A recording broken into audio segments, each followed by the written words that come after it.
say definitively that religions are all bullshit. Welcome to Brainstorm. We have the explicit tag for a reason. This is a base level argument to a higher level morality. I get paid to science?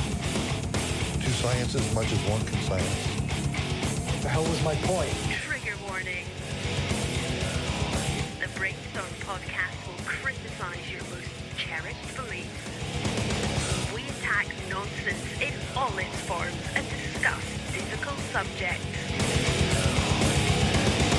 If you peddle pseudoscience, supernatural woo, or religious dogma, then this is not your safe place. This is the home of hardcore skepticism.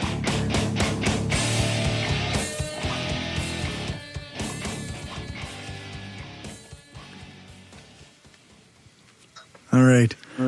Hi, and welcome to the Brainstorm Podcast Skeptic Studio, where we do interviews, major topics, and news related to skepticism and atheism. I'm Corey, and my panel tonight are Destin. I'm not here, man. Lisa. Yo. And Renee. Hello. With the always amazing Dave doing sound. Hoo-ah. We're here in Roman Empire Studios in Regina, Saskatchewan, and today is February 3rd, 2017. We broadcast live at 8:30 p.m. Central Standard Time every second Friday. Nobody can see you pointing at me. Yeah, well, I can. Okay, well, yeah. The emphasis is there. Tonight's guest is Darren McKee, one of the hosts of The Reality Check, Canada's foremost podcast on science and skepticism. Thanks for joining us, Darren. Hi there. Thanks so much for having me. Happy to be here. So I've been listening to your show for quite a long time. I'm curious how you got started. Well, I sort of fell into it somewhat serendipitously. I'm in Ottawa. I was in Toronto, and through the process of being in Toronto, I ended up teaching English in Japan. This is actually going somewhere. And through teaching English in Japan, I met a guy named Xander. Now, Xander was one of the original people that started the podcast, The Reality Check, along with John Abrams and Adam Gardner and a couple other people. And I happened to come to Ottawa for work when they were about 7 or 8 episodes in. And he and I had a similar worldview. We cared about science. We had similar philosophical interests. And he knew I liked the idea of sort of media outreach as well as just trying to provide critical thinking where possible. And he said, do you want to join the show? And I did. So I started about episode 8, and that was about October 2008. And I think we've done about 430 shows now, about one a week. That's awesome. It's one of the longer running skeptical podcasts then. I think it is. I think we might be the longest running weekly Canadian podcast. The key is to add enough qualifiers to make a true. Yeah, that's right. The more specific, the more likely it is you're the best, eh? Yes, exactly. Independently produced weekly Canadian skeptical podcast. Yeah. So what about yourself? Have you always had an interest in science and skepticism? Well, I don't know about my, formative years of ages 1 to 4, but generally speaking, I was inclined towards probably a scientific worldview from a young age, especially the teenage years. I loved science, the specificity, the detail. I loved math. I didn't really have like a huge cosmos experience. Like Carl Sagan wasn't necessarily my guy. I did watch Beakman's World, but Bill Nye, I don't remember having a huge influence. It was more just, it probably just made a lot of sense to me. And over the years, I've certainly cared more and more about critical thinking. At one point, I didn't really care if people were religious. Then I really cared if people were religious because it didn't make sense. And now I'm back to almost not caring too much, but we can probably get into that. In short, the stuff I studied was kind of physics, math stuff, and then psychology because I was curious how the human brain works. And then a bit more, especially on the side of why do people do what they do and why is the world the way it is? These are the kind of the questions I think that have motivated me. So the idea of sort of using science and critical thinking to evaluate claims was immediately appealing. And then through the podcast, it's now become almost a habit. And then personally, I'm less interested in is there a ghost or not? Because there isn't. That's pretty much what I would say. Or there's good reasons to believe that there isn't, right? It's still possible, but there's good reasons to believe there isn't. And I want more like the things that people think think about in their everyday life. So stuff that they might believe about health or like their general well-being, or even stuff about space and astronomy, the environment, some more practical stuff. So I think the show probably tries to do kind of two things. One is you take a particular claim and show that if it's true or not, and then also cultivate the idea of critical thinking itself, so a listener might be able then to take that way of thinking, that method, and then apply it to other domains of their life. Did you just call astronomy practical stuff? I like that. Well, okay. No, yeah, well, don't backtrack. example, No, I like it. That's hard to make that claim. That makes me happy. As somebody with a background in astronomy, because it's hard to justify. Well, we had one recently where there was some meme, some image on the internet, which you never know if they're true, and people pass them around, and we try to investigate them. And it said there are more trees on Earth than there are stars in the Milky Way. And you're like, is that true? And it turns out it is. There's more than 10 to the 11 trees on Earth? There are trillions of trees. Yeah. So the current estimate is about 3.4 trillion trees on Earth, and about, what, max 10 to the 11. Yeah, 400 billion solar masses in the Milky Way. Yeah. So, yes. 1 order of magnitude more trees. That's crazy, eh? Yeah, about 8 times as much. Yeah. Wow. So that's something that, I did not know that. Right, exactly. And so They that was like a that great in grad one. school. So Pat was the one who did it, and he looked into it, and it was just one of these delightful things because A, you get to learn about how many solar masses approximately there are in the Milky Way. B, you get to learn about how many trees there are on Earth, and then it probably flips your understanding of the world because now you realize just how big the Earth is, even though, of course, it's much smaller than the Milky Way, but just how many trees can actually be on Earth, given this how many stars there must be, right? I don't think they're correlated, but anyway. Well, no, they're not causally related, but it is interesting to think there are trillions of trees and only billions of stars in the Milky Way. Yeah. Very interesting. Only. Yeah, Only. Oh, hey, what's the trillions, buddy? Billion, it's a lot less. But if you take our local group of galaxies, there's more stars then. Well, you can always, up the ante. Just saying. Right? Yeah. Well, maybe in those there are then trees, though, so. There may be. Now you've increased the trees. Our galaxy, it's great though. It's huge. It's huge. It is It's a huge. huge galaxy. Okay. No problem with the size of our galaxy. Jesus. Believe it. And silence So, yeah, fills the room. Oh, I'm getting killing interviews. We could delve into Trump for another hour, but maybe we shouldn't. All right, so one question I sick of had it. directly related to your not caring what if people believed to caring if people believe back to not caring was part of that, because I'm kind of going through that right now again, where it just the mental energy it takes to actually care about other people's ignorance of something that's demonstrably false is just too much.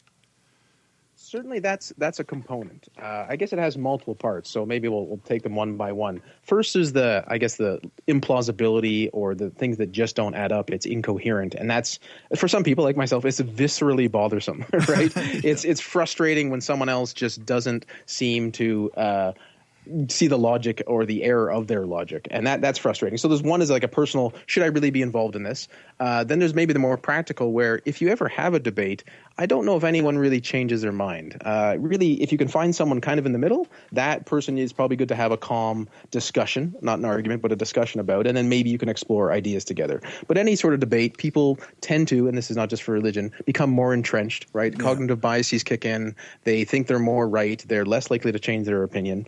So that's another aspect. Another one would be if you do debate someone who's a hardcore believer, either if you don't convince them at the end of it, say, then you're probably frustrated and they are too because it wasn't pleasant. And if for some reason you do convince them, you might have just taken away their worldview, which, could work out beneficial overall, but it could also be robbing them of something precious to them. Right? Now, it's not to say we shouldn't promote these things. I'm just more speaking on a one-to-one personal level. I'm less interested in it. But maybe the main reason is that I kind of think like there's bigger fish to fry. There's more important things to me. So if someone is trying to reduce suffering in the world, that's probably now my main frame of reference. And if they happen to believe in X, Y, Z, and that helps them get there, sure, I almost don't care because it doesn't seem to actually affect a lot of people's lives. One of the things I realize is that a lot of atheists in online communities, they think about their worldview a lot more than religious people do.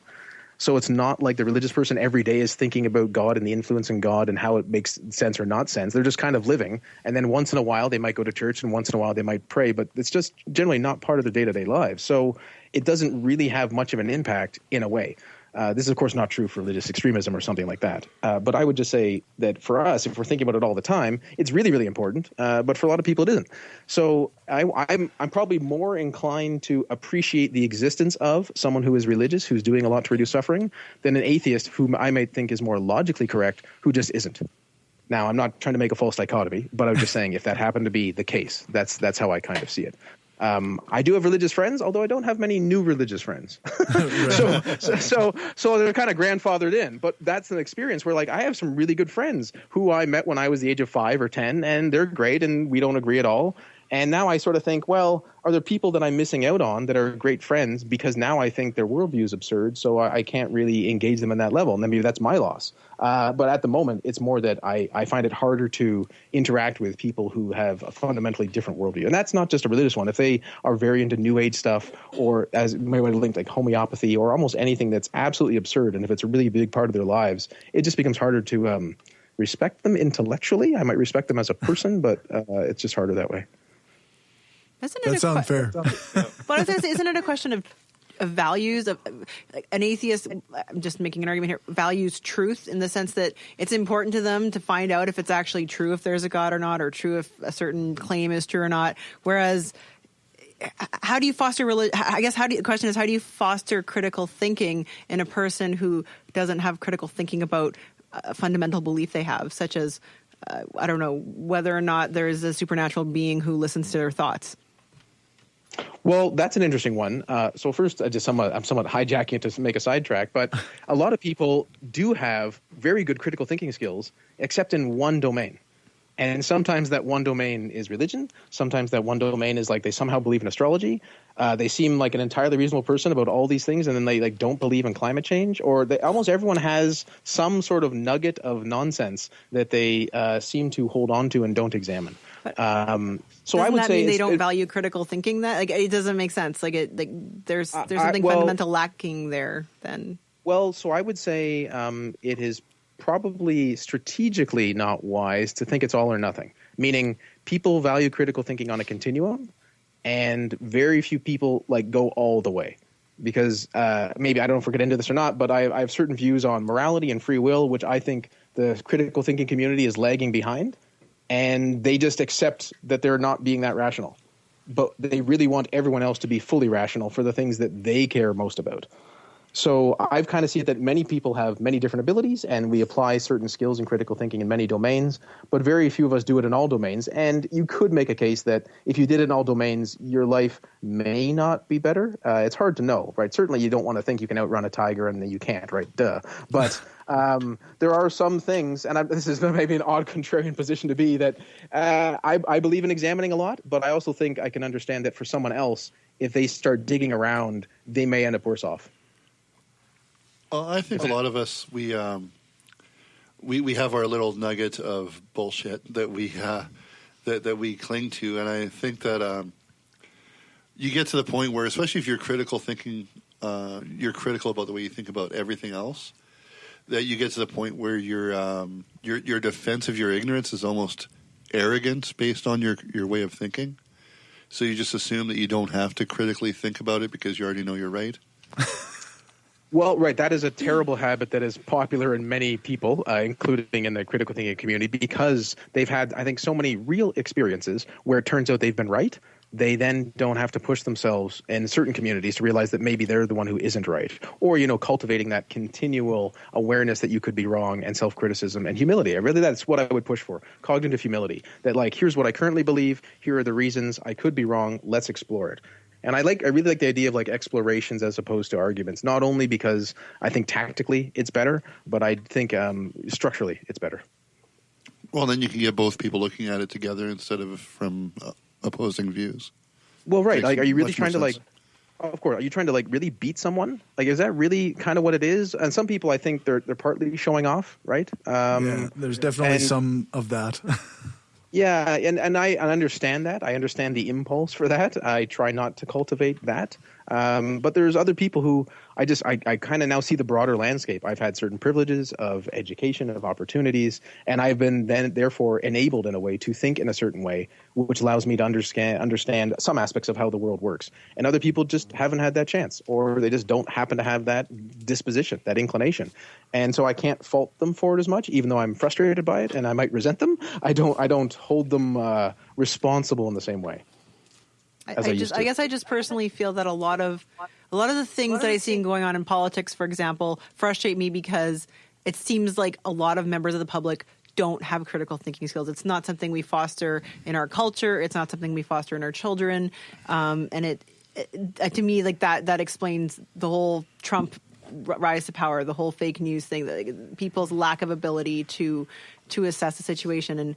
And I don't know if I like the argument that, well, we shouldn't apply critical thinking to everything because we might not like the result we get. Because to me, truth has a value it's true whether or not it's a good thing for us. There's always this argument going, oh, is religion a power for good or is it a power for bad? To me, it doesn't really matter. If it's not true, it's not true. It doesn't matter if it's a power for good or bad. I don't know. That's my perspective. No. I think this is important, and it allows me to sort of clarify some nuance. I'm definitely still saying we should promote critical thinking. I mean, I do. Yeah, okay. I know. I'm not saying you were saying I wasn't saying that, but just let's clarify. I was. I do a weekly skeptical podcast. I'm not like, and now I'm going to be my own devil's advocate on a different show. Haha. It's critical thinking is exceptionally important. I really wish we could cultivate it more in youth, in like elementary school, in kids. And I do think that is a lot of the way the world is. Like it doesn't make a lot of sense to not believe in climate change if you believe in evidence and that sort of and reasoning. Like it's pretty clear that these are concerns. But then I try to think about, like, again, if we're really trying to understand the world, are there good reasons? Not like good logical reasons, but good explanatory reasons of why people might believe what they do. So one of the ideas is that sort of like a identity protection belief, that if you're in a community that no one believes in climate change, say in rural South somewhere in the States or possibly even Canada, right, and you start thinking, maybe this is true. And maybe this could be unconscious or maybe it's subconscious, right? Because we know things mix around and that opens up the brain one way or another. But say you're starting to think maybe this is true. Your friends are not going to like you. You are actually probably going to be an outcast in your entire community. Right. And then the benefit to the world in terms of you doing something for climate change is almost nothing. It's almost meaningless. So the truth has value there, but now it's cost you almost everything. And that's what I meant, that truth matters, but like, are you willing to give up all your friends and your family for it? Well, maybe you are. But I can understand why a lot of people wouldn't. Right. No, that's what fair. I guess I'm trying to say. So I can understand my threshold might be like, you know what, I'll just be a bit more reclusive. I'll be less social. This matters to me. The truth matters, on the words of no one and all that sort of thing. But I am sympathetic that a lot of people, they want to make a decent living, hug their family, and relax. And they're not really in the game of trying to really figure things out. And that really does kind of explain it. It's almost like they're not even invested in what's true or not. Right. It's like we're kind of like, how can you not believe this? Don't you care? And they're like, no, they don't even care about caring. It's not. And so I try to be, I guess, partly to reduce my own frustration. This is why do people do what they do? I'm trying to explain the world to myself of like, why is this, right? And we know that people have different biological dispositions. They were raised differently. Our brains are themselves systematically biased. So you sort of like things start to make sense, even though they are still exceptionally frustrating given Trump et al., right? I think one of the biggest reasons why you don't see a lot of people en masse that have critical thinking skills is, especially in Western culture, like Canada is a great example of it. Until you're self-directed in university, almost everything you learn is repetition. You're not taught to think critically. That's a travesty. That's the way our education system has been. It's true. It's true. But also a big flaw. Agreed. But let's push it even further though. Like, let's go back evolutionarily. Like, you're not like, quote unquote evolutionarily designed to have some of these thoughts. Like, math is really complicated. Science is quote unquote not natural, right? There's various mechanisms and processes and detailed analysis has to occur, which the human being isn't disposed to. I think everyone knows what I mean, right? I'm trying to use quotes, which never works on radio. Well, there's biases we have to overcome. Like, there are intrinsic bias. Yeah. The human brain is not a truth detection machine. It is a survival machine. Correct. And it's not even necessarily a survival machine for you, right? It's a survival machine for your genes. So all, your brain is trying to really do, quote unquote, is get you to replicate and get your kids to live, and then you're done. So the fact that people don't quite know what's going on or have trouble understanding what a certain percentage of scientists compared to other percentage of scientists actually believe about something that A, they can't see, B, is in the future, it really makes sense, quite frankly. Really, you want to understand? For example, I'm a fan of Chomsky, but Chomsky's dry. It makes you challenge your worldview. You end up probably feeling badly about yourself, and his presentation is boring. So, why in a way, of course, people aren't going to listen to this. So no wonder nobody cares. That's so funny. I find Chomsky riveting and sexy, and I'm always wondering if I'm just not sexually sexy, but intellectually sexy. So it's sexually sexy. I don't find Chomsky. He is no, She's an acquired taste. Wonder what's under that card again. Am I right? Those age spots are very nice. Right. So for people who are like, what's true? Then you're being challenged. And I think what I'm trying to say is that some people, they enjoy, again, these are not false dichotomies. They enjoy playing ultimate frisbee. Some people really enjoy trying to make a movie. Some people enjoy painting. And some people, they want the intellectual challenge because it's stimulating in a way that is rich and fun for them. I think if you're probably listening to the show or on this show, you probably enjoy analyzing things. Yeah. And for other people, it's actually work. And chances are for us, it's work to not analyze something. So that's what I mean. Just don't analyze it. You'd be like, yeah, it doesn't feel good. Yeah. So when we're saying to someone else, this deeply cherished belief, here's all the reasons it doesn't work. And they're like, yeah, it doesn't feel good.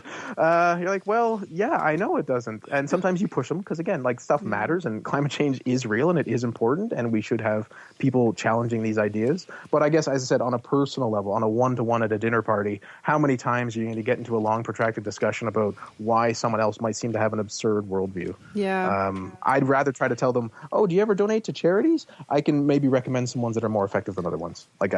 That's practical, might actually help people reduce suffering in the world. That's kind of where I'm at now. Isn't it weird that some people don't seem to care about truth? It just bothers me. So let's think about it. It's only weird because we don't have enough information of how the world is, right? In a way, the more you understand about the world, nothing should be surprising.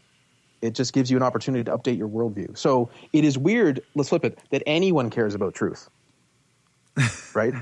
Why?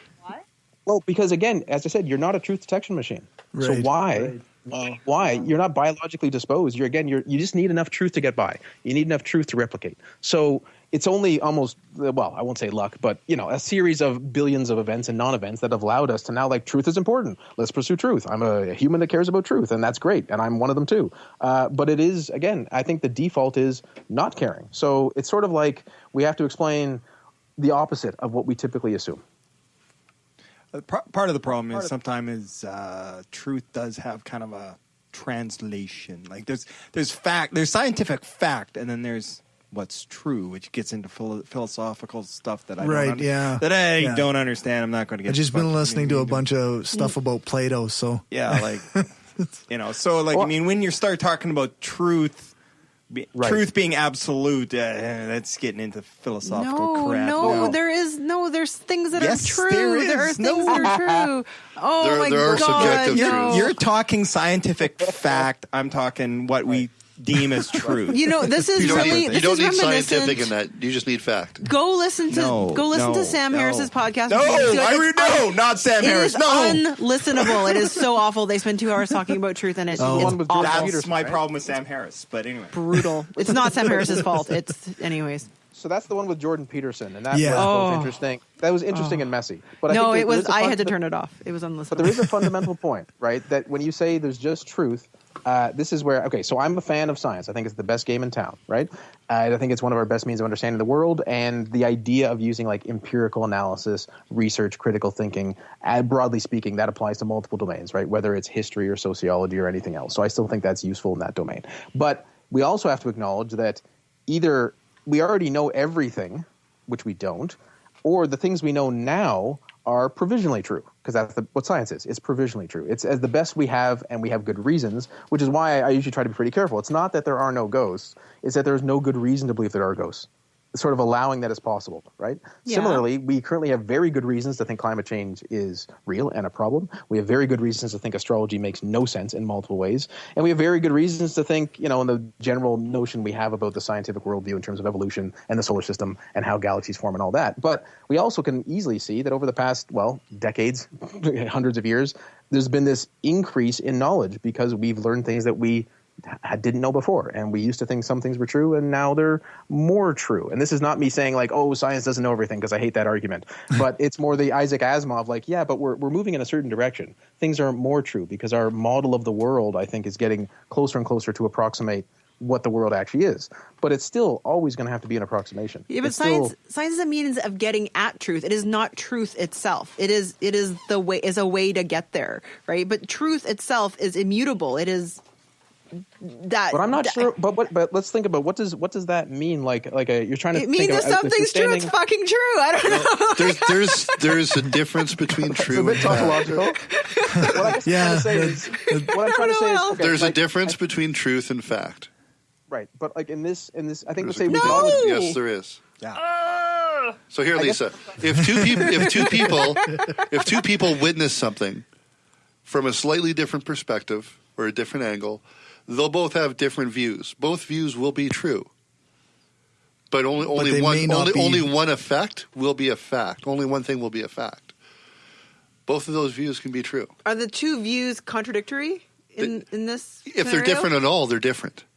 It doesn't. But they don't have to be contradictory. No, they don't have to be contradictory to be different. They can be then different. I have no problem with that. So it's a matter of degree truth. for you then. So you Okay, you just said it is. scientists assume that there is something out there that is true, and they apply the scientific method to figure out what that is. That is what I am saying. And that there is something that is true. That is what you start with. You start that there is something that's true. Otherwise, what the hell are we doing? Predicting reality.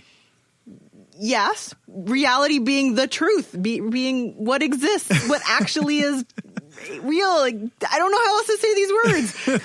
Sorry, man. I'm going to stop. We're walking two different lines. This is going to become that horrible podcast. Yeah, we got to stop talking about truth. But yeah, we're walking two different lines. There's philosophy, which has a bearing on society, and then there is science, which has a different bearing. And there's two different ways of seeing the world. That's kind of the angle I go, where there's societal truth, quote unquote, which is something totally different, and then there's scientific fact, which I know it's a little bit redundant, but I'm not going to argue climate change or those kind of things because that's scientific. But other things that people say which are true, like societal truths, which I'm tripping over my words, but those things you can argue over. But which is something that from your anthropology background. Yeah, you can culturally construct your reality, which is how you interpret things, and then that's how you translate them. And fair enough, but that does not affect the intrinsic thing, the intrinsic nature of the universe. That's what I mean by truth. The intrinsic nature of the universe. How the atoms and energy and space of the universe is actually arranged, and what is that reality? That's truth. That's the cold hard facts. That's the facts of it. Yes. But there's no fine. capital What I call T truth, you guys call facts. It's semantics. Sorry, interview the dude because this is getting stupid. We totally sidestepped you. Sorry, man. Sorry, man. We hate each other. Welcome to Brainstorm. We hate each other. Yeah. I think. Are you still there? Yeah, we lost him. Oh, jeez. Did we lose you? We didn't even notice. Well. Hello? Can you not hear me anymore? There we go. We got you back. Yay! We thought we lost you. So, we got bickering amongst ourselves like we do, and then we totally dropped you. Sorry, man. Mommy and Daddy had to argue, but now it's not your fault. And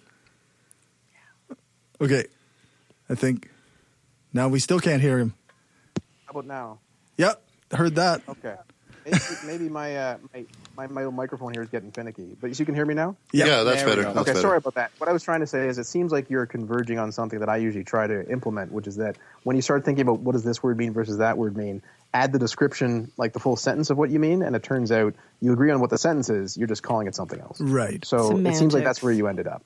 And I think we all agree, like, there is a fact of the matter. Say there is, like, a car accident. There is some sort of thing that happened, and that is true or the fact. And then many people saw it. They're all going to have some different impression of it. Some will be more accurate than others, and some will be subjective, like they felt a certain way, and that is going to be true for them in a certain way that can't be argued with. Yeah. No, that's fair. And its accuracy as compared to the facts of the matter may vary. My lips are zipped on that. I'm not getting into this again. I think we do agree at some level. Some truths are subjective. Is war good or bad? Yes, it's both. But you can argue either side. Either side is right. They're both true. Anyway. But things like that can also be informed by facts and from both sides. Yeah. You're not baiting me, you troll. So I think in that case, you just have to specify your terms more, right? Right. Because is war, what is war? Then you have a detailed description of what war is. And then is it good? What does good mean? And if you don't agree on what good means, then you might disagree without really disagreeing. Because as soon as you add more specificity to something, then you're like, okay, wait, if we think the goal of X is to achieve Y, then you can really think, well, did it achieve Y? What are the measures? What are we going to agree on in terms of what counts as evidence? And then you can see what is something is more true or not, right? Yep. I guess nobody else can see me nodding. Yeah. Yeah, you actually have to be audible. Yeah. If they can hear you nodding, something's really wrong. What's that rattle? Like Gumby's nodding again. The forehead bangs on the microphone. Yeah. I guess I was going to ask you, you mentioned something earlier about effective altruism, and that seems to be a running theme. You've mentioned it a few times on the reality check. What does that mean, effective altruism? I was going to ask if you guys have ever heard the term, or do you think if any of your listeners have? I'm happy to elaborate. You better define it, because we've already had one argument over the definition of a word. So, sure. So effective altruism is both a movement and a philosophy. The goal is you want to help the world as best you can using as much evidence and reasoning as you can. That's the general gist. It really tries to focus on ways to reduce suffering, and then there are different beliefs surrounding what that actually means, like what does suffering mean, who can suffer, that sort of thing. And then what's the best way to reduce it. A lot of it then links to which charities to support, and if you should volunteer, what type of things should you do. It pushes the notion of cost effectiveness, really that how much, say you're donating, how much good is done for every dollar I donate, with as much evidence and reasoning as possible, really ramping up the notion of equality, that we really treat everyone on earth, say, as equal of consideration, not to say they are treated equally, but they have equal worth. And then just a few other things, but those are the core principles. So you want to know, if I donate, say, $100, what does it actually do? And don't tell me it just bought, say, a bed net. Tell me in what way that actually reduces suffering. So effective altruism promotes, again, as I said, as much reasoning as evidence as possible. It's not as concerned about proxies. So a lot of people might be concerned about, say, overhead for a charity, or whether the CEO is paid a lot of money, when those are just any sort of like stuff you put in the box, and then what you want is the box to spit out reduced suffering. So if for some reason you have someone who's very good at their job and you pay them more money to head a charity and they can reduce more suffering, then that's valuable. So it's not an issue per se. So it really is focusing on that cost effectiveness. It has a lot of, I guess, challenging views because it, I think, at least personally, it forces people to confront sort of moral inconsistencies that they may encounter. How well do you guys know the so-called famous Peter Singer's child in the pond thought experiment? it's not famous enough for me. It doesn't ring a bell. It sounds vaguely familiar. Right. Well, what an opportunity for me then. Yeah. So Peter Singer, who's an ethicist, now at Princeton, was in Australia. In 1970s, he put out an essay called Famine, Affluence, and Morality. I recommend you check it out. Within that essay, he was talking about famines around the world and if we had a moral obligation or to help these people. And he presented an analogy. And the general idea is, say you're on your way to work and you typically pass a small pond. And usually, there's no one around. But on this particular day, you see a toddler in the pond. And the toddler looks like it's struggling to swim. You look around, there's no adults, and then you quickly realize that if you don't do something, that child is probably going to drown. That's what your current belief is. But you just bought this new outfit and you're going to be late for work. And if you rush in to save the child, you'll dirty your clothes and that will be a cost to you. So in your head, you're thinking, should I go in or not to save the child who might drown? And then the question is, do you save the child who might drown in this pond? That's kind of a no-brainer, isn't it? I mean, You're totally setting us up for something where this is a no-brainer, and then you make an analogy to another situation, and then you're setting us up. So assume we go in to save the child. Right. This is like the streetcar problem. Yeah. So the trolley, right? So you got to get the trolley sideways to get them all. That's the Tokyo Drift trolley. Yeah, that's right. So we have, I guess, unanimous consent that it makes sense to go in to save the child. Yeah. Okay, and fine. If someone told you this story and then they told you they didn't go save the child, how would you view that person? They'd be just like Dustin in my heart. Negatively. It wouldn't affect me. I wouldn't care. I would think that they did something wrong. Yeah. I'd call the police. I totally wouldn't.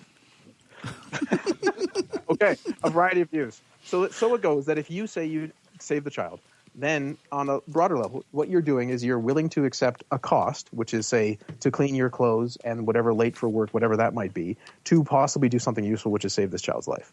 Right. And it seems like, as you said, a no-brainer. This is a relatively small cost for what seems like a very large benefit. And then you say, well, what about all the other children that are metaphorically drowning? So every year, about 6 million children under the age of 5 die from poverty needlessly, and that works out to something absurd like 12 every minute. So this is about 6 million a year, about 18,000 a day, and we just kind of do nothing. I mean, many people are working on it, but broadly speaking, people don't seem to do much. So we have to think about why is this? We think it's a no-brainer in one case, and yet, in a way, all of us, through inaction, are allowing this to happen. No, we did not cause these children to die, much like we wouldn't cause that child to drown. But if we allow it to happen, when we know we could actually help it, why do we not do it? And a lot of people think if you don't save the child in the pond, you're a monster, and yet not doing anything to help all these children that are dying all the time is fine. Right. And the numbers are quite sadly staggering. I mean, they used to be higher, so progress is being made. Fewer children are dying. But just a few years ago, if you look at absolute terms, because about, say, 50, 60 million people died in World War II, that's how many people are dying from poverty over approximately the same amount of years. And so in a way, World War II was happening all the time. And most people thought World War II was bad and were motivated to do something useful there. So we just let this background horror happen all the time. And that's what concerns me now. Because Sorry. Go ahead. Well, I was going to ask, how much does it cost to save a child's life? Like, I know That's there's actually a number associated with, for example, saving somebody's life from malaria or whatever. Do you know the number on average of what it is for a child? That's a great question because there's so many different variables that go into it. It's hard to actually know exactly what it is, but the best estimates we have that to save someone's life, say from malaria, this is from givewell.org. They're a charity evaluation website. They've done some analysis using the charity, the Against Malaria Foundation, and it rounds out about approximately $3,000. Right. So, maybe make it. So for this metaphor you have to work, it would have to cost you $3,000 to clean your clothes. You'd have to cost to save this child's life. That would have to be more than one person can save one child. Well, sure, okay, or 10 people could cost them $300 each to clean their clothes to save the child. It could be, or over time you work up to save a life, right? Right. Or you just kind of reduce suffering, which is also, you could say, valuable. So sorry, I'm just saying to draw moral equivalency between somebody who's walking by and doesn't want to pay to clean their clothes and somebody and let the child die and somebody who saves the child, it needs to be as low a cost of cleaning your clothes as that metaphor implies. Cleaning your clothes only. Yes. No, I totally understand the comparison, and that is a valid point. Why I think the child in the pond thought experiment is useful, like any good experiment, you play with the variables, you twist the knob, so to speak. Right. So if you were told that it was going to cost you $3,000 to save that child, or you watch it drown, do you still go in? Yeah, I still would, but I'm just saying, it's not quite as obvious as... No, it isn't. But it's trying to hit on that impulse. And since you said you still go in, then it still follows. Or say you found out... If I had $3,000. Well, that's another question you can ask yourself. Right. Would you go into debt to save someone who's dying in front of you? I can take off my shirt before I go in the water. Yeah, maybe you wouldn't be that person, but maybe we want to be that person. That's another issue, right? But anyway, as I was saying, if you twist the knobs, what if there was a 1% chance of saving the child? Do you still go in? And then you get into how our cognitive biases work. What if there were 10 children and you could only save 2. Would you still do it? Almost everyone, I think, says yes. But if you somehow put 1 million people, this is where scope insensitivity, as they call it, kicks in. People can't see the scale of the problem. They actually start to feel things are futile, and then they do less to help people, even though it makes no sense. It makes no sense at all, but that's how human brains work. I can't do everything, therefore I won't do anything. What? And that's why Paul Bloom argues against empathy. Right. That's one of the arguments he uses. Anyways. Exactly. Yes, he was citing the work of Paul Slovic, right? So it is a concerning thing, and we wouldn't want, say, the race of a child or the gender of this child drowning to matter to us. It really shouldn't matter geographically. Again, like as Peter Singer said, if 17,000 people are dying every day, does it matter that we're not walking by them on the street? Well, it matters psychologically, but it shouldn't matter morally and logically. Right. So this is what I was trying to say when we talk about critical thinking. Yeah, I could then go up to people like, well, you're being inconsistent with your own moral values. What are you, stupid? But that's not even remotely helpful in any way, right? And then they're like, no, well, you said you saved the kid. Don't blame me. Like if you say you won't save the kid, you actually don't have any problems here. But then you have to acknowledge why you'd let someone drown that you could help, which is a pretty big bitter pill to swallow. So I'm not saying there's a clear answer here, because it does perhaps change how you might lead your life if you start to realize, wait a minute, with some small amount of money or sacrifice, I could reduce the suffering of someone else by a lot. You maybe should do that a lot more. And I think probably people should. What that line is going to depend on the person, their life circumstances, their other obligations. I would then just say, if listeners happen to be interested in this, check out William McCaskill's book, Doing Good Better. He also had a 2.5-hour interview with Sam Harris, if anyone's heard it. Anyway, I think it's a great book that starts to explore some of these issues. I can't remember who wrote it, and this is one of the things that makes me a horrible person. Only one. You Only guys a are drop in talking the about bucket, buddy. saving. You guys are talking about saving the kids and all this, and the millions of people that starve every year, and that's true. It's just something that happens, and it is preventable. It would cost, I think, what is it, $4 billion to end starvation or something? Oh, it might be closer to like 60. Or 60 whatever. It's starvation. just world hunger. It's just a number. It's just a dollar value. It can be done. If there is a dollar value, then it can be done. Right? Yes, current resources could be reallocated to solve this problem. Right. But, and this is the part I'm getting at that makes me the horrible person. I read, and this is probably 10 years ago, why saving the world can destroy the world. It is basically the whole idea of it. I think that's actually something like that is what it was called. But if you stop millions of people from starving, and we'll go back to the analogy of the clothes, what's the ecological and environmental fallback of washing that much clothing over time? Right. So there's two things here, right? We're basically talking about population growth, right? In general. So one is, I'll approach it two ways. One of which way I don't think is that logically valid, but it might be more emotionally valid, which is that, say you have 2 kids and one of your kids is sick, are you just going to let that sick child die? Because now you have more resources for the other one. Well, exactly. Then you don't have to worry about the environmental impact. Well, actually, we were going to have more than one child, but my one child is disabled, so we stopped and only had one. So, yes. So sort of. That's not the same as letting one die, though. Right. Right. Or, say, we wouldn't want this to happen, but letting that child die. Like, we want everyone who we know to have pretty much medicine, right? Yeah. And to have a good life. And yet, but not those other people we don't know.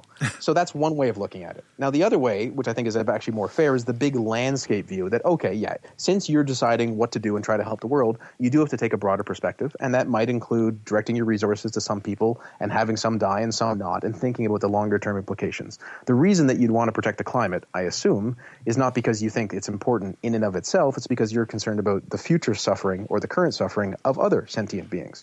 So really, you're just... Right. You're just kind of then, which is I think what we should do, is using some sort of calculus, thinking about this person's suffering now, but if I help them, that might cause more suffering in general for others later. Right. And I think that's a reasonable question to ask. I think in this particular case, it is not that great a concern, especially when you think about just the very nature of how we all live, meaning we in the Western world. Yeah. And there's so many luxuries that actually are causing a huge impact on the climate compared to a poor person living with a lot of clothing in a developing country. It does not even affect otherwise. So it is true that if you help a poor person live, then they might actually consume more animal flesh, which has certain costs, and they may have an impact on the environment. But people who usually make that argument don't then say, I guess I won't travel as much, and I guess I won't drive as much, and I guess I won't buy as much junk.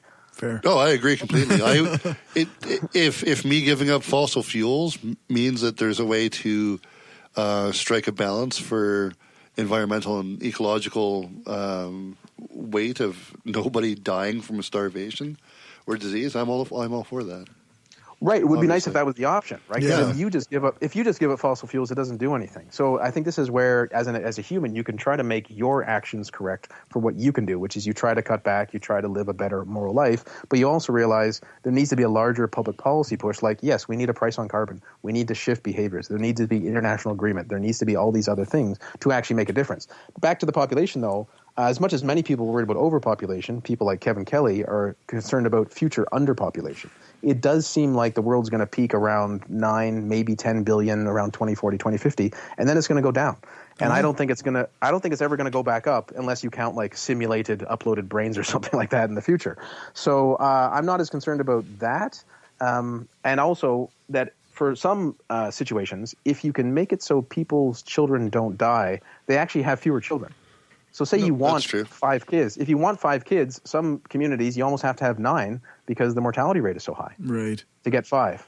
So there's a beneficial effect here of poverty reduction and disease reduction that actually people will just probably have fewer children. Yeah, the more developed your area is, the less children everybody has. Exactly. The more education women have, the fewer children they have, right? It's just all these other things sort of go in parallel towards making a better world. So that's more I think the logical argument. But for other people, I was just trying to give them the visceral justice one is like, really, for your kid, for people you know? You're like, well, that person, was sick and we could have helped them, but, well, the environmental impact would have been high, so... Fuck them. Yeah, well, right. I can't imagine you go to the hospital and they look at your health card and like, well, sir, given your views on climate change, we've decided not to help you.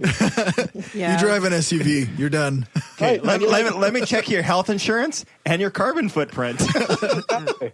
And they're like, well, and you're like, that's fair. I'm trying to be consistent. As you die. So go back for a second. What is the mechanism that's going to cause population growth to peak and then go down? I've never heard that before. Right, just generally speaking, most countries, all the developed countries, were not hitting our replacement rates. So apparently, replacement rate is about 2.1 children for say a couple. But most, say Canada, like the 20 OECDs, most of them are below that. So the only reason population growth occurs in a lot of the developed countries is through immigration. We're just not replacing our own numbers. And when you stop letting the Mexicans and the Muslims in, then there's. But even like the United States is unique. The United kidding. States is growing on its own population base. But even countries like China and India, it's not set to keep going up. Like they're going to peak around 1.5, 1.3, and then it's just set to go down. And I think A is because of the demographics of the population, but B the more people are out of poverty, the more they make different life choices. Yeah. Where you just want Japan has a negative growth rate right now. Oh, is sure, that right? exactly. Well, again, there you have a very homogenous community. They don't have a lot of immigration, and it's a very aging population. So there's, 125 million people in Japan? I don't think it's going to go up. It's just going to keep going down. And Canada's, 36 million? The only reason we're going up is due to immigration. Yeah. And it's not or bad. It's just the way it is. So the whole world, especially like sub-Saharan Africa, the population number is still very high. But as a country goes up the developmental scale, people tend to have less children. And because the entire world, for the most part, again, sub-Saharan Africa is an outlier, is moving up the development ladder, it does seem like population growth will decrease in almost all those countries.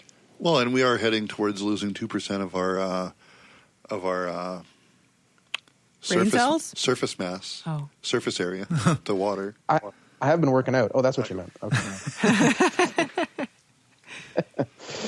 So, yeah, I mean, there's a good news story, right, that poverty is down, fewer children are dying, fewer diseases are occurring, there's generally less war. We'll see what happens with Trump, but there's generally less war, right?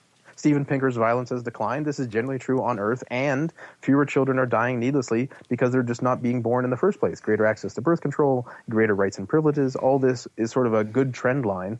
And then, of course, once there's fewer people, there'll be just less pressure on the planet itself. Now, of course, climate change is already affecting some people now, but it seems like the main negative effects are in, 20, 30, 40, maybe even 50, 60 years. Yeah. And then we don't have to start this conversation, but for me, actually, I kind of in my head wonder: so will the threat from artificial intelligence arrive before or after the main threat from climate change? What's going to happen first, eh? Right. Well, and kind of like, well, if one works out in the right way, it helps the other thing, but not at all the other way.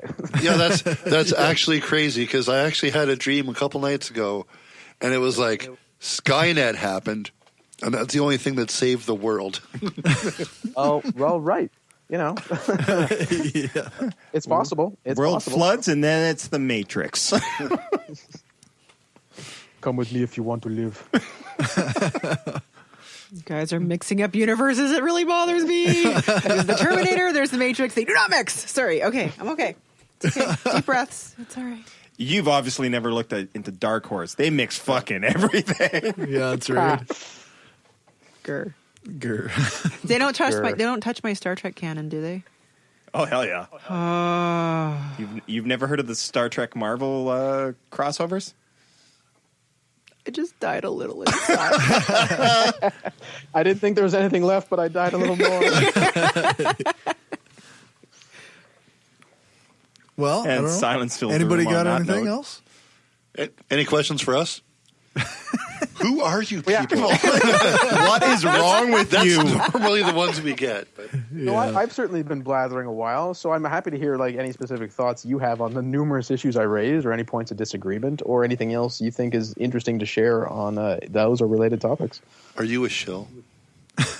A shill? A shill for a shill for big morality? Yeah. Yeah, that's right. Really, I'm actually a shill for your own future self. That's a better version of you. It's sort of so. What I was trying to say is, when I hinted at before about trying to have consistency in critical thinking, people who are in the skeptical community, the critical thinking community, even the atheist community, they typically hear these arguments and they don't like them, the moral ones, Right. because what I've pointed out, not me, it's the ideas that they've made a statement, and then in some way it seems like they're inconsistent, which they detest in other people. But they seem to, behaviorally at least, fully accept in themselves.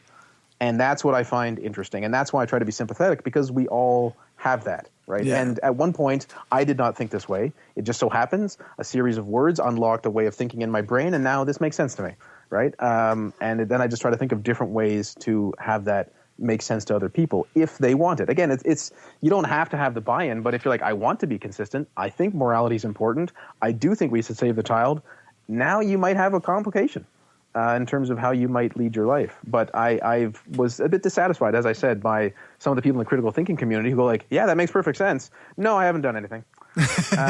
And the same people are thinking, why are people still religious? And I'm like, well, you know that feeling you have of not doing anything and not being worried about it? It's like that. Yeah. It's It feels exactly like that. when you experience cognitive dissonance, you just ignore it or you do some coping mechanism. Right. Like if you only in some like anxious state might you actually realize you're experiencing cognitive dissonance. Usually you just don't mind because you've rationalized it away, as we all do, because we're all humans. I got a question. Do you got any famous atheists you either love or can't stand that you want to share? Like, for example, like I hate Bill Maher personally. Like, do you have anyone that you want Well, to? he is a douchebag. He's such a douche. So favorites are easier. Daniel Dennett is one of my favorite all time of everything. Basically, He's a rock star.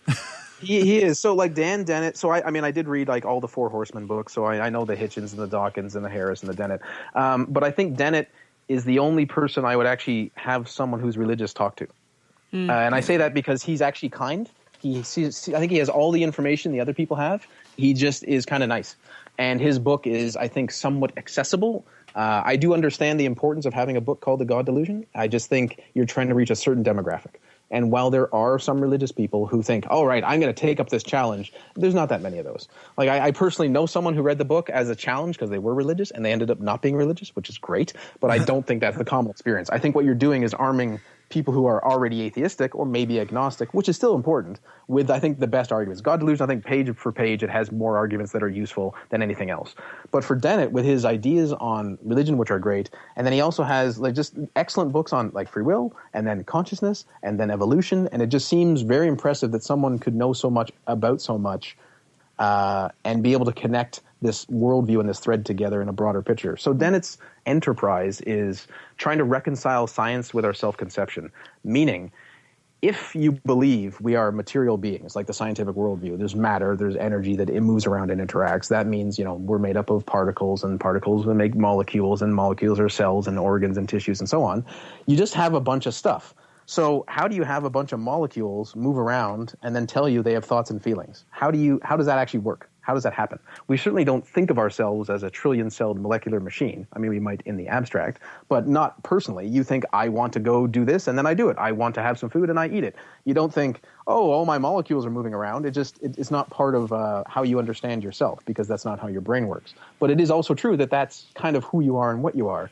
So I think it falls to the person who has the scientific worldview to try to explain how on earth that happens.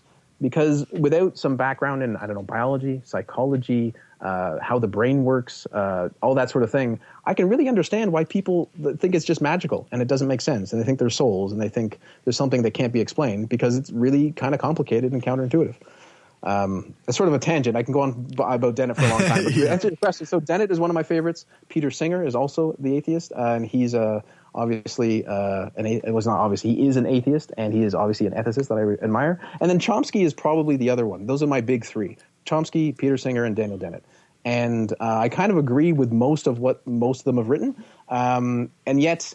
So Daniel Dennett is reasonable to me, and Peter Singer is reasonable to me, and Chomsky is reasonable to me. And yet, if you believe what they believe, you end up kind of as some sort of weird radical compared to most people. Yeah, that's true. They're like, well, Peter Singer kind of makes sense. I guess I should save that child. Okay. And then like, oh, well, there's not really free will in the conventional sense, and consciousness isn't what you think it is. That's right, Dan. And then you're right. Politics is kind of bullshit, and people can't see past their own nationalism and bias. That makes sense, too. And then you're like, wait, now I have all these views that no one agrees with? Yeah. So I found that kind of interesting, that over my intellectual development, this person like, this doesn't make sense, there's some evidence, and then you end up going, oh, no one else agrees with this for the most part. Oh, that's unfortunate. As for people I don't like, I'm trying to think about that. I probably just don't read that many people I don't like. Mm-hmm. Like if I don't like someone and they have good ideas, I will try to take in some of that material. And sometimes I've actually disliked Sam Harris, and sometimes I quite like him. It seems to be the consensus. Yeah, I know. Like sometimes, like he's very well spoken, he's articulate, he's rational most of the time, and he can communicate very well. And so I've read 80% of his books, and like half the time you're like, this is great. The other times like, oh, did you have to phrase it like that? Really, is that helping things? And I just don't agree with certain other things. I'd have to think more about it, but I think it's, as I said, easier to focus on the positive. I'm sure there's some people I just don't like at all, but I can't think of anyone who let's put it this way. Is there anyone I intellectually respect that I don't like? Probably not, right? Because that's one of the reasons why I might not like them. Yeah. I'm not a fan of Gladwell, who I think he might be an atheist. No, he's not. Malcolm Gladwell? No, he's religious. He's a Christian. Okay, well, that could be one thing. So Gladwell, I think, is good at popularizing some ideas. Yeah. He's not good at accurately popularizing many ideas.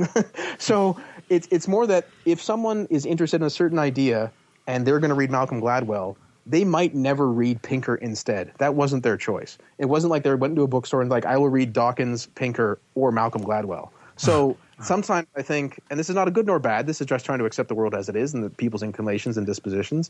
Is it better that they read Malcolm Gladwell, who's like, you know what? You sometimes make decisions very quickly. And like, oh, okay.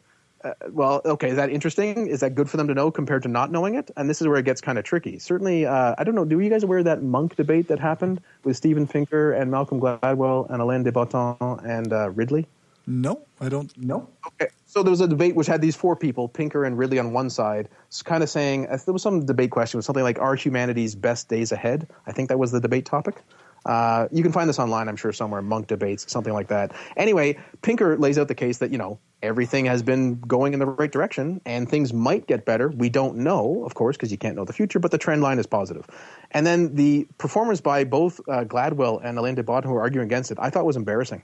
I was watching it and feeling like intellectually embarrassed for them. And I thought that's kind of interesting that these people are relatively well respected as public intellectuals, and yet I was just saddened. Now, that is also to say it is possible people were watching my team, the Pinker and the other guy, going, well, that's embarrassing. That makes no sense. I think it was more that Pinker could have presented some things better, but it's not like his ideas were poor. Well, the other ones I just thought was kind of shameful. So that's what puts me off, like intellectually embarrassing arguments by people who should know better.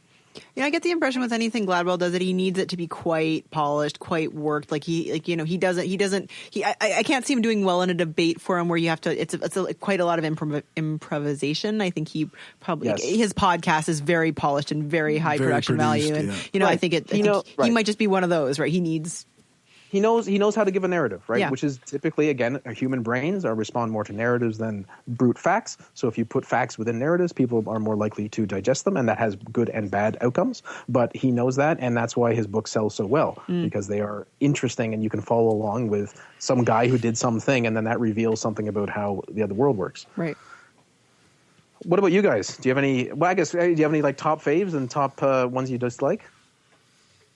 For me, Dennett's a rock star. Like I gotta every week he comes up, I gotta read something by him. I haven't read anything. He's got such a big brain. He's just so brilliant. I can't even keep up with his stuff. You got a man crush on him. Yeah, a little bit. There's a Facebook group called "When I Forget What I Think, I Check Dan Dennett's Writings." There you go. Yeah, and it's accurate because he makes so much sense, and later you're like, oh, I can't remember it, but it made so much sense. And you read it again, you're like, right, that's why it makes sense. Oh, I'm totally going to check it out. It sounds awesome. I mean, it is not that accessible. It did take me a couple tries to get through some of his books because some of it can be very dense philosophically. But if anyone happens to be listening, he did a very short TED Talk called like Cute, Sexy, Sweet, and Funny. It's like 8 minutes. It's kind of Dan Dennett at his most accessible. I recommend that. Otherwise, his book, Breaking the Spell, Religion as a Natural Phenomenon, is a decent work. He also has a new one coming out in February called, I think, From Bacteria to Bach and Back, which probably gives a nice overview of his general way of seeing the world and how evolution functions, the importance of memes and how they shaped our brains, and as that relates to consciousness. So that is probably, if you're looking to dive into Dennett and you want to check some articles online, his new book might be worth checking out. Yeah, he was just on Point of Inquiry promoting that one. Nice. Yeah. Check it out. But I think we'll let you go. Thanks very much for joining us. Oh, thanks for letting me blather at you for so long about things I like. Exactly the way it should be. Oh, he's really smart. I don't know. You can never be on our podcast again. I don't think he fits in. You're very well informed. You're much too well informed and reasonable for us. I wanted to say Mark Edward, but is one of the guys I really respect. Yeah. Props. Well, thanks so much for having me on. It was a pleasure. Cool. Thanks again. Thanks for joining us. Sure. I guess we'll go to commercial now. Think better to act better. Yeah, nice. If you like what we're doing and want to help us keep the lights on, go become a patron at patreon.com/Brainstorm Podcast. You can hear the bonus half hour that we record every episode and get a shout out when you support the show. Become a patron for just $1 an episode at patreon.com/Brainstorm Podcast. Or you can support the show by ordering a t-shirt, mug, or other gear from our store at caffeepress.ca/Brainstorm Podcast Gear. If you can't afford to become a patron or buy gear, then why not give us a rating or write a review on iTunes or Stitcher? Every rating makes it easier for people to find us. Thanks for your support.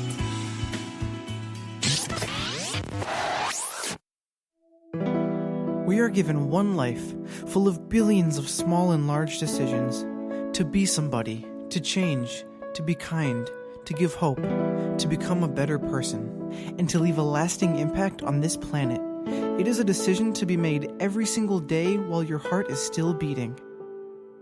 We've made our decision. Absence of clothing. Atheist and science-based apparel and merchandise, donating 50% of our profits to charity. Look good and feel good, without God. Check us out at absenceofclothing.com and find us on Facebook, Twitter, Instagram, and Pinterest for discount codes and other sweet swag. Use the code BRAINSTORM at absenceofclothing.com and get 10% off. Hey everybody, this is X. I'm Kyle. And I'm Felicia. We're the Utah Outcasts. 3 out, unashamed, and active atheists living in Utah. And we are personally inviting you to let us love your ears each and every week. As we take the news, current events, and pop culture and give it a little twist. A love twist with consent. And we'll be joined each week by a special guest to tell us what makes them an outcast like us. Come find us. The Utah Outcasts. On podhell.com, Stitcher, iTunes, Google Play, Facebook, Twitter, and YouTube. And on utahoutcast.com. We finally bought that domain off the kids handing out mixtapes in the mall. Come be an outcast with us. Take care of yourselves out there. Bonne nuit. And you're welcome. It's like a James Randi, but 100 years. Yeah, I remember him. He was on the episode of Penn and Teller where they did cold reading. Yeah, bullshit. Yep. Yeah. Oh my God, you guys did that so well. It was like on the newscast when they're like kind of talking and then it kind of fades into their sound. You guys are like, blah, blah, blah. It was your weekend. It's nice, Jane. Okay, let's go. And all right, let's do our on to the weather. We just don't stop talking. Yeah, that's actually true. Durka. look, the brown guy's going Durka. So racist, Dave. Yeah, Dave. What the fuck, Racist Dave? I mean, that's what they sounded like. Actually, what I was thinking more along the lines is from Anchorman. Oh, you're just a smelly pirate hooker. You got something against smelly pirate hookers? Not personally, but you know. Ableist. Yeah. Ableist. What? Most pirates either had a peg leg or a hook or one a eye. missing eye. You're Yeah. saying that the speech pirates impediment. are generally Yeah. disabled. Yeah. I see. Okay. Serious Is that case why- of scurvy. Maybe that's an ableist thing to say. Yeah, maybe you're ableist for assuming that a pirate has a disability. Yeah. Asshole. Jeez. You guys got something against disabled pirates? Is that what you're saying? No, you're just generalizing. Yeah. You know why people generalize? Because they're talking about things in general. There's nothing wrong with generalizing. How many pirates do you know? Are you friends with any pirates? Come on, man. A few. Oh. Okay. So I don't yeah, how do I stop? Not sure how we're supposed to transition from that, but okay. Yeah. It's real simple. Never let Gumby touch the button again. Well, me and Dave long were arms, already man. talking about that. I bet Gumby just reaches over and starts pushing buttons. Yeah. For those listening who have no idea what's happening, Corey has a new sound effect board in front of him that the Amazing Dave set up for him. That's right. The amazing Dave. The Amazing Dave also put Gumby's mic really close to it. So From now on, you're going to be in the bathtub. That's Yeah. what you were You saying. don't even get to sit in the same room as us anymore. I just want to hang out with your dead hookers. They're not dead yet. They're not dead yet. Sorry, then they're called All birds, right. We just had a very highbrow conversation, so I guess we can't really. No, we have to bring it back down. to Yeah, earth. we need the average mean to be come pretty back down to low. our level. in Yeah. terms of Yeah, the- that's no, right. I agree. All right. So It's really good. That was really good. It was really good. all right, so we got about 25 minutes before I want to do a music break, but something I wanted to talk about that we kind of discussed at supper was this idea that fake news, the meme of fake news, has been twisted around by the people who follow InfoWars and Breitbart and Fox. You have to call them people. Well, Call them technically, humans. Technically, Call them the humans. the humans that follow these The things. Homo sapiens. Okay. Assholes that follow Breitbart There you go. and InfoWars. Have now, and this includes the new president, Use the correct word. At least call them anuses. the anuses. Yeah. Just to derail for a sec. Oh, Have you noticed? This isn't the derail. just for a sec. Have you noticed that nobody calls him President Trump? No, it's Nobody. always just Trump. It's just Trump. Yeah. Because it makes you cringe and die a little inside every time you Personally, try I to started say calling it. him President Cheeto. Yeah. Yeah, that's my It's where favorite. works. I just can't. It works. Ugh. I like that one. That's my personal What was the favorite. cheetah's name from the commercial? isn't it? Cheetos. Oh, what's his name? Oh, Chester. Yes. Oh yeah, I was That's going to right. say Chase, but it's Chester. Yeah, it's true. Yeah. It's a good cheetah.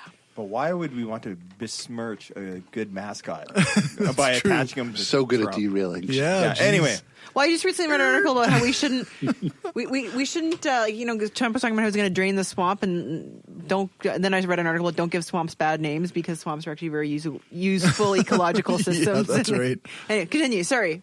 No more derail. Go. Yeah, Lisa. Go. No, I was just we talked about it at supper and how these people, these anuses, these ani, protracted and otherwise, have decided that now mainstream and reputable sources of news are the fake news, and somehow Breitbart and InfoWars and Fox are now legitimate. Well, what does Neil deGrasse Tyson say? Just because you believe something is true doesn't make it true. Like the good news is that it doesn't matter what you think is true. What is true is still true. And we're not getting back into the definition of truth. I swear to God, people. But that is problematic to us in a sense because these people don't care if it's true or not. Right. They care if they believe it. Yes. And now they're the people in power.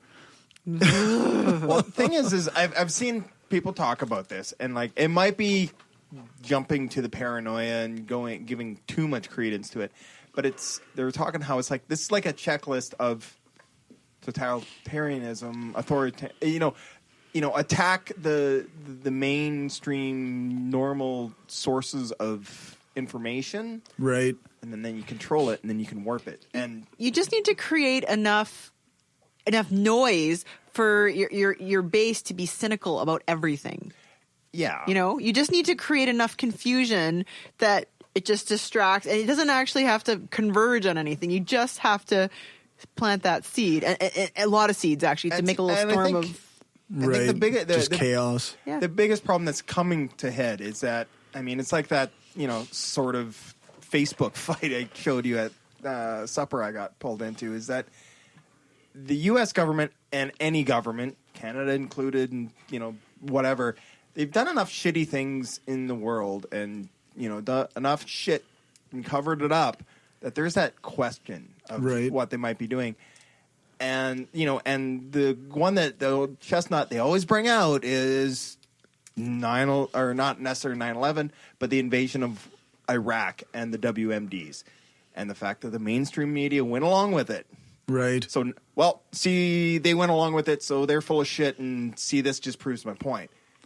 And, and that's where you got the birth of Fox News and, and... Because Fox News didn't jump on the WMD thing. Right, Come on. They had their real good journalism questioning the administration's stance on that. No way. I lived through it. No way. Well, I know. I mean, I'm not going to debate you on that. Yeah, I'm not, stop arguing for the truthers. Chill. Yeah. We're talking about Alex Jones. He has the proof. He has the insiders. He has all the other sources. He tells the truth all the time. They're grumble. Yeah, grumble. But like that. But that's just what there's that actual legitimate question, and that's where the problem is. But yes, mainstream media got that wrong because it's what they were told. It's not like mainstream media was in fucking Iraq looking for the fucking weapons. Oh, yeah, I know, and that's... Hey, there's weapons here. Oh, shit, there's weapons there. That's their job, to report what they're told by the government. When you have Colin Powell, who was a very reputable man, going, he's got a bunch right of pieces here, of metal on his chest. Yeah, pointing out, stuff on a board. You're going to tend to buy it, you know. Back in the day when you had an administration that people tended to want to believe, as opposed to this administration, which you can't even. It's so insane how much things have changed in 2 weeks that it's surreal. It really is. Well, it wasn't that show. quick. It's been a long time changing. No, but I mean, like when Barack Obama's administration said something, I was inclined to believe what they said. But there's a lot of people when Donald that Trump's that's true. Yeah, mind you, the people who now believe the current administration. Well, that's the thing is like with Obama, it was everyone's like, he's ruling, he's a dictator. He's ruling by executive order. Fuck. Meanwhile, Donald Trump was cranked out how many in what 20 in 20 in 11 days, I think. 20 in the first 11 days. They're fine with that. Yeah, that's okay. Like no one seems to be really up in arms on that. I still like Bill Mayer calling them signed tweets. Back to your point though.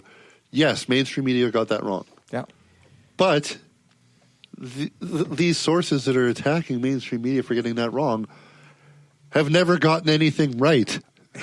Ever. Well, they always claim to have sources and facts and whatever, but they never really be able to. No. What they have is bullshit. Some would say. Yeah, exactly. But honestly, in order to show a trend of mainstream media being wrong, you have to have more than one example of that being right? I think that you can demonstrate. Historically, where it started from, one could argue other things, but I would say it would be with Nixon and Watergate, which ironically that's where it was the mainstream media that exposed it. Yeah. Yeah. Well known, one of the best examples of investigative journalism known. Right? Yeah, it was. Was it the Washington Post that did that? Wasn't it two different reporters from two different Washington Post and the Times? Was it two different ones? For some reason, I thought it was the same. I don't know. I'm trying to think back to the movie I watched on. I can't remember. Wood something in Bernstein. I don't know. Whatever. Another thing that's been happening, and it's polarizing, is both sides are distrusting of mainstream media. Yeah. You have a lot of, especially throughout Obama's dictatorial reign. Yeah, it was mainstream terrible. media was against him in a lot of times. So you have the left and the right both not trusting mainstream media. Do you think anymore. the mainstream media was unfairly against Obama? Did they a lot of times? Well, if it bleeds, it leads, right? So a lot of things that were polarizing, they would jump on it to an extent that probably wasn't necessary. But were they reflecting reality? Were things really polarized? Obviously, it was. Look at their country. Look what their election shows. Well, I think Bill Maher points it out, and I know you think he's a douche. He's a douche, but he can make a good point. I admit it. Sometimes, yeah, he can be a douche. I kind of like his comedy, but but that's beside the point. Just makes you a douche. That's all. No, I'm kidding. Joking. Guilty as charged. But one of the things that he pointed out, I can't remember who he was interviewing, and I think it is part of the problem, is exactly the whole, if it bleeds, it leads, is that news media has become this where they follow a business model. It has to drive ad sales. They have to get ratings. They have to do this. They boom, boom, boom. Where news used to be a lost leader. It used to be something. It was about the truth, the facts, the story, instead of they had a sort of professional ethics that drove them to. That was the perception, anyways. I'm sure money always was an issue, ad revenue, blah blah. But I mean, it seems like it's just kind of become refined, and it's become. I mean, if you want the truth, it's sad. You go to Al Jazeera, almost. It's a well-known, very reliable news outlet. I've almost never disagreed with stuff I've seen on. Yeah, well, that's just it, right? Like it's kind of comical, but yeah. Well, maybe let's go around table. Where do you guys get your news? What's your favorite? BBC. You like BBC? I like BBC. 100%. Where do you get your? I don't really pick one. Okay. I just go all over, and then if whatever agrees with his. I try to make sure I double check everything. I don't have any source that I trust 100%. But I find that the ones that are willing to put their opinions on video or their news on video often. Or how about the ones willing to say the name of the person who wrote the damn article? How about that? Right. If they provide sources, then that goes a long way. That's not good enough, because a lot of the actual fake news places. Oh yeah, and I'm have doing fake people. Fair enough. That's fair true. enough. Yeah, but I'm really into the Atlantic lately. I really have been enjoying the Atlantic, and I read the Guardian a fair bit. BBC, yes, CBC. I find for some things I like Forbes. Yeah, Washington Post is pretty good. Yeah, the Post is good. I like news that isn't liberal biased or right biased. I don't. So it's hard to find, because I don't mind bias. as long as it's accurate. I'm a big fan. Well, that's the problem. Like bias might say, give you a news article where everything's accurate, but it's still not 100% based on omission. Like a lot of times, I don't think you can avoid bias. You can try, but I don't think you can. What do you read, Renee? I'm one of those ones where it kind of depends. I'll do CBC. I mean, for the most part, for my entertainment sort of kind of news, I go to the Young Turks a lot. You know, they're very liberal and they're unbiased. They're unapologetically liberal. But I do enjoy listening to them. Except Jimmy Dore, he can be a bit of a dick. Yeah, he tries too hard to be a comedian. He's just a bit of a dick. See, most of the stuff I read like a real but anything I see, any videos I watch, I normally catch it either on the Daily Show or Full Frontal. They show the clips, and you know, I read about it already seriously, but then she makes jokes about it, and I freaking love it. I love Samantha Bee too. Samantha Bee is I want to marry awesome. her so bad. She is. I want to gay marry her. She is awesome because like she just relationship. She just care. You know. I hate the term gay marry. It's just fucking marry. Sorry. But if she and I get married, we're gay married. Well, my wife and I aren't straight married. We're just married. Yeah, you are. You're straight married. Just married. I'll straight marry. What's her husband's name? I like him too. I'm not sure. Jason Jones. So I'll straight marry him and I'll gay marry her, and we can be in a polygamous relationship. That's cool. Yeah. Sorry. Polygamous. Fucking love them. Are you determining their gender? They've already. Fuck you.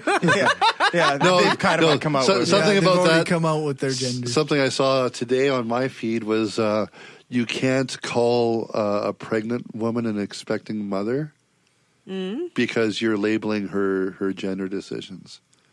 What? Because she might not be a mother; she might be trans. So then he might be a pregnant, expecting father. Yeah, it's interesting. Okay. Well, let's talk about something that's actually. I don't. Okay, sorry. Fake news. I'm really having a hard time carrying with this. Dave, where do you get your news? The Beaverton. It's the best source. It's the best source. You know what always gets me? That New Yorker. There's a New Yorker thing that's always got their sarcastic news, like the Beaverton, like their Onion equivalent. But it's just the New Yorker. It gets me every fucking time. Like, can't believe this is true. Oh fuck, I'm an idiot. I go everywhere, but I will say I watch Seth Meyers like every day. He's pretty good. He's pretty funny. I always forget he exists, and then every time I watch him, I'm like, oh, that guy's funny. I feel like he's the equivalent of Jon Stewart in the modern era. I miss Stewart. Yeah, he was on what's Colbert. his face, Colbert, the other day, wearing a rat on his head or whatever it was. It was awesome. Yeah, and a very, very long tie. It was hilarious. That it was came quite fun. off. Yeah, it was. Oh, speaking of, it was huge. Of rats for hair.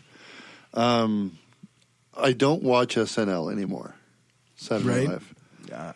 But what's his name is going to come on and do an entire episode as Trump. Alec Baldwin. Yeah. Alec Baldwin. Yeah. Eric Baldwin. I heard from someone that he's terrible. Why are you being he does racist, a terrible Dave? impersonation. Oh no, it's pretty. No, I know. Pretty, I'm pretty sure I heard it's awful. Like, and then it was Trump who said that. It's Trump. Who said that. Yeah, go figure. It's terrible. It's awful. It's sad. Where's the balance? Where's the balance? Like that's fake Trump. It's all fake. Fake Trump. What fucking balance? It's Saturday Night Live. It's not a newscast yet. Yeah, worst show. Losing money. Yeah. Not even good. Not enough ratings. Yeah, sad. He's the ratings master. Okay, that guy. Oh, Jesus. All right. Can we not talk? Can We are just, not- Can we just not talk about him ever again? Like for the next 4 years? No, Can we just not? No, because It will be impossible. Because if we ignore it, then he's If he we just don't keeps laugh doing about whatever. it, we will cry and kill No, ourselves. but has anyone? Like, I'm not kidding. I've gone back and I've gone through some of my favorite podcasts, and I've just gone in their feed and gone back a couple years and listened to shows. I'm not even ones I've necessarily heard before, but like I'm not listening to new podcasts anymore because I can't fucking stand See, the anymore problem talk about him. is Like I just Trump want to talk about shit that mattered 2 years ago when people could talk about something else. Like I can't even. This is the almost irony of it is that Trump is so terrible you have no choice but to talk about him because he's just a fucking train wreck. But the irony of it all is this is all he wants. He just wants to be the most famous man on the planet. And so we should ignore him because that would drive him to the point of fucking. But you can't. But you Now can't. that we've given him power. Not we, but the American people have given him power. You mean like a terrorist where you shouldn't say their name because that gives them credibility. And it gives them some kind of some notoriety. So it's like that. It's like that Trump's joke. a terrorist. So we can't I think it was Trump's a terrorist. It's like that joke. I think it was actually a Beaverton joke where they said that Al Qaeda is now just going to sit on the couch because Trump is now president. Mission accomplished. Yeah. No shit. They have ruined the country is ruined. It's gone. I love how he put one military action in play and fucked it And up. it was a total fuck up. That was his second Who did one. what now? The one in Yemen? I thought that was his first one. No, because he also did that attack on. Apparently, he killed some ISIS people. But No, that was the one in Yemen. I was just are you reading sure? about- Because there was Yes. one in Iraq. I thought too. No, this is Oh, the one I I was have just not read reading about about. that one. Just you reading better about read it about like just before I came here. No, I'm it's- talking about like last week. Oh no, Look it because up. this one they said that he was supposed to be his first one, and he didn't have any of the information, and he gave the go ahead while sitting at supper with his kids. If there was one last week, it might have been started by the previous president. Maybe. This one was under investigation, or the planning stages were kind of started under Obama, but he held it off because there wasn't enough Intelligence. intel.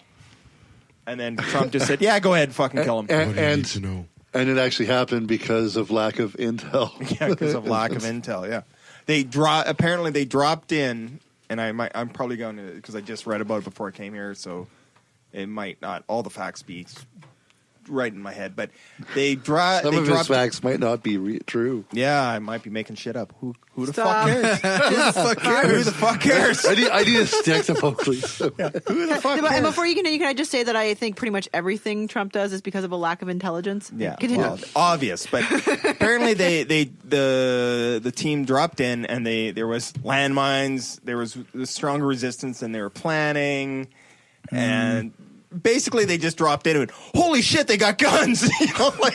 Fuck.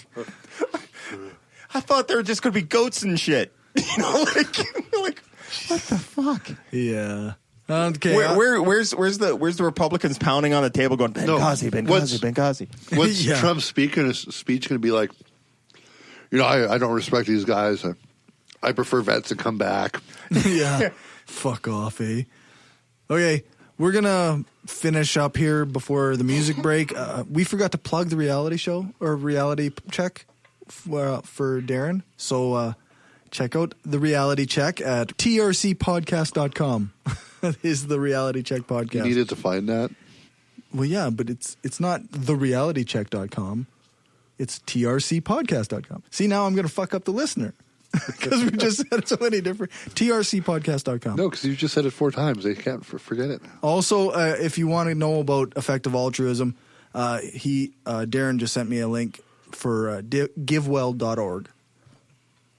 So we're going to take a music break for live listeners and patrons. You can enjoy the next few minutes, and we'll be back. For regular feed subscribers, this is where we're going to end the Skeptic Studio. Make sure to check out the website, brainstormblog.net, for show notes, upcoming interviews, and the ways to support the show. If you have comments, criticism, or praise, then you can check out our contact page or email us at mail@brainstormblog.net. All right. So we got... Nothing. We got... We're a great podcast. Have some podcast self-esteem. Today, Will bumped his Patreon pledge from $5 to $10. Woo! Which lets me drop We're mine by astounded. $5. Where's that clap button? Where's that clap button? Hit the clap. That's right. Thank you, Will. That's fucking amazing. It's super cool that somebody actually values what we do enough. That's to a give us really long $10. cheering. Yeah. What the fuck does that Do you know what I'm thinking? You know what I'm thinking right now? What's He that? probably feels like that was like a guy that didn't really want to vote for Trump, but he voted for Trump and not really regretting it. Yeah. Don't regret He's it, like, Will. oh, I put one too many zeros in there. Oh, shit. He's trying to drop it to He $1. was going to take it down to it all. No. He also sent an email, so we know that it was on Confirmed. purpose. Oh, that's sweet. Yeah. We'll have to wait for the other email next week. Yeah. Yeah, he said congratulations on getting over our $25 goal, which is because of him, and that we should buy some hot chocolate or a new mic or something. But Those I think Mike would be mad if we replaced him with a new one. yeah, we should get a new mic. He also, I'll read the rest of his email because this is all kind of interesting stuff. He said, I took a quiz this week, well, several, to identify my political leanings. I know how I feel about a lot of things, but I thought it would be good to reassess. Also, I was hoping to find areas and issues I don't know enough about to have an opinion and start researching. The reason I bring it up is because some of the possible answers in one of the quizzes were surprisingly scary, mainly because I assume there are enough people who would choose any given option to warrant it being on the quiz. So he gives an example, and the question is, should prisons ban the use of solitary confinement for juveniles? And the options are, should prisons ban the use of solitary confinement for juveniles? The options are yes, no, but it is currently being overused, no, it is necessary for violent criminals who are a danger to themselves and other inmates, yes, we should create more social programs to prevent and rehabilitate criminals, yes, it is severely psychologically damaging to young undeveloped minds, and add your own stance. But he was quite concerned that number 4 even is on the list, which is no, it is necessary for violent criminals who are a danger to themselves and other inmates. Yeah. So, yeah. Obviously, it's the last one. And yeah, that's the right answer. Yeah. Yeah. Truth. After taking the quiz, I think my country is crazy. Yeah. If someone on the crew is interested in the kinds of personalities in America, it might give some high-level insights. It's 2016 political quiz. I'll add the links in the show notes. It was actually Aaron Rod just took this and had like a 30-minute video on his YouTube channel about the same thing. And he's approximately, when he took it, it placed him in the same area as Noam Chomsky. So I should take the American one. I took the Canadian version. I want to take one. I want to take a quiz. I've taken a number of them over the years, but always interested in taking recently. another one. So at that, we're going to start closing the show for the night. Okay, bye. Oh, I guess I should mention the end of his email. He said, remember everyone, this is your only life, so live it well. Very true. Yes. And if you want to get in touch with us, you can do so. Corey's cell phone number. Send an email to mail@brainstormblog.net or go to our website, brainstormblog.net, and go to the contact page. There's a demographic survey on our website at the top under all the other headings. Click it, take the survey. We have a website? We do. Brainstormblog.net. Yeah. To get bonus content, full-length ad-free episodes, and other bonuses by becoming a patron at patreon.com/Brainstorm Podcast. Just like Daryl, Will, Rob. I'm going to switch that so that Will is at the head of that, the start of that, because he's the biggest. Be like Will. He's our head Patreon. He's our head Patreon patron. Daryl, Will, Daryl, Rob, Nathan, Justin, George, Stephanie, and Janet. You can join us in 2 weeks for the next live broadcast on Spreaker.com. Just enter Brainstorm Podcast into the Spreaker search bar, or you can go to our website, brainstormblog.net, and check out the live show page and the upcoming events. Rate us and write a review on iTunes or Stitcher and hit that subscribe button. If you leave a review, then let us know, and remember to tell us where you are from so we can look at which store it's in.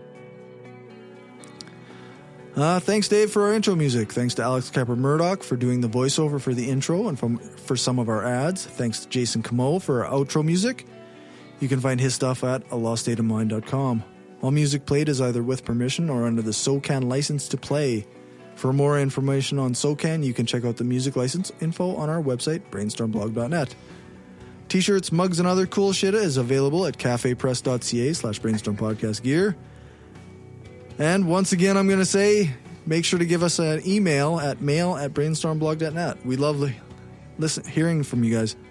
Thanks for listening, and make sure to join us again on February 17th with our guest, Ross Balch of the Brisbane Skeptics Society. Thanks again, and remember, the truth matters. And it's out there. It's not out there. It's in here.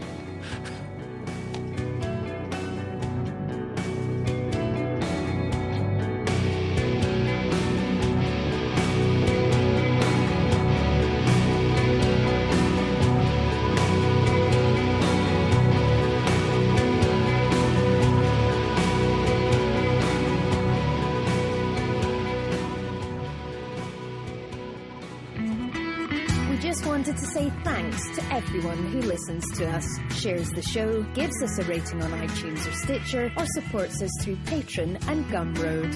We don't have a lot of interaction sometimes with our listeners, but what we have had proves that we attract some of the best people around. Smart, kind, and cool. An audience truly worthy of the titles hardcore and woo-free. Thanks for helping us make the world a smarter place.